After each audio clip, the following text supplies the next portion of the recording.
Hi friends, எல்லாருக்கும் வணக்கம். என்னோட ஃபர்ஸ்ட் வீடியோ இது.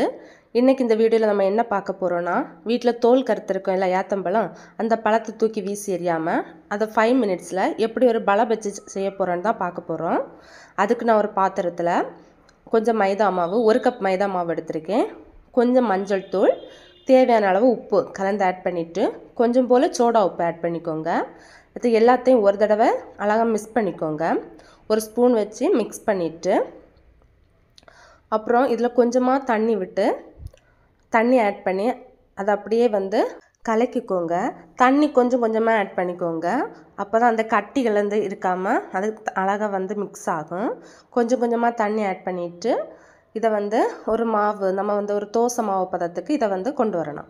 அப்புறம் இதை அழகாக மிக்ஸ் பண்ணி ஒரு தோசை மாவு பதத்துக்கு கொண்டு வந்துட்டு இதை நம்ம கொஞ்சம் நேரம் என்ன செய்யலாம்னா மூடி போட்டு வச்சிடலாம். இந்த பதத்துக்கு இதை கொண்டு வந்துட்டு அப்புறம் இதை என்ன செய்யணும்னா கொஞ்சம் நேரம் ஒரு மூடி போட்டு இதை மூடி வச்சுக்கலாம். ஒரு 2 மினிட்ஸ் இருக்கட்டும். அப்புறம் நம்ம பழத்தை தோலை உரிச்சிட்டு இதை நான் இன்றைக்கி 3 பீஸாக கட் பண்ணியிருக்கேன். நீங்கள் 2 பீஸாக வேணாலும் கட் பண்ணிக்கோங்க. முழுசாயும் போடலாம். சில நேரம் உள்ள பழம் அப்படியே இருக்கும். இதை இந்த பதத்துக்கு வந்த அப்புறம் இதை அப்படியே வச்சுட்டு நம்ம ஒரு கடாய் எடுத்து அதில் எண்ணெய் ஊற்றி எண்ணெய் காஞ்ச அப்புறம் அதை எண்ணெய் காஞ்சதான்னு செக் பண்ணிவிட்டு அப்புறம் இந்த நம்ம பழம் பழ பஜ்ஜி மிக்ஸ் பண்ணியிருப்போம்ல, மாவில் டிப் பண்ணியிருக்கேன். அந்த பழ பஜ்ஜி எடுத்து ஒவ்வொன்றா இந்த எண்ணெயில் காய போட்டுடலாம்.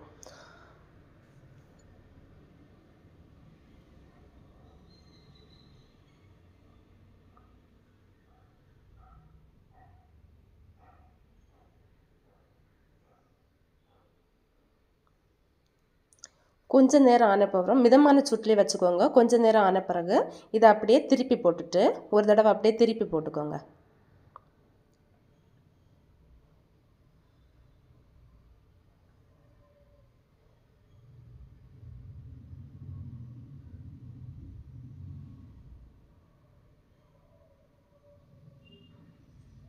அவ்வளோதான். திருப்பி போட்டுட்டு கொஞ்சம் நேரம் ஆனோன்னா நம்ம எடுத்துடலாம். அவ்வளோதான். வெறும் 5 மினிட்ஸில் இந்த பழ பஜ்ஜி ரெடி. பிள்ளைங்க ஸ்கூல்லேருந்து அப்புறமா வந்த பிறகு அவங்க ட்ரெஸ் சேஞ்ச் பண்ணுறதுக்குள்ளாலே நம்ம இதை செஞ்சு முடிச்சிடலாம். இது ஈவினிங் நம்ம டீக்கு கூட நம்ம சாப்பிட்றதுக்கு ரொம்ப அழகாக இருக்குது. டீயும் இதுவும் சேர்த்து சாப்பிட்லாம். சிலவங்க இதில் கொஞ்சம் சீனி ஆட் பண்ணிக்குவாங்க. மாவை மிக்ஸ் பண்ணும்போது இது ஏற்கனவே பழம் ரொம்ப பழுத்திருக்கனால நம்ம இதில் சீனி போடலை. வேணும்னா ஆட் பண்ணிக்கோங்க. ஓகே, நான் இதில் பழ பஜ்ஜியும் ரெடி பண்ணிவிட்டு பிள்ளைங்க வந்த உடனே டீயும் வச்சு இதை கொடுத்துட்டேன்.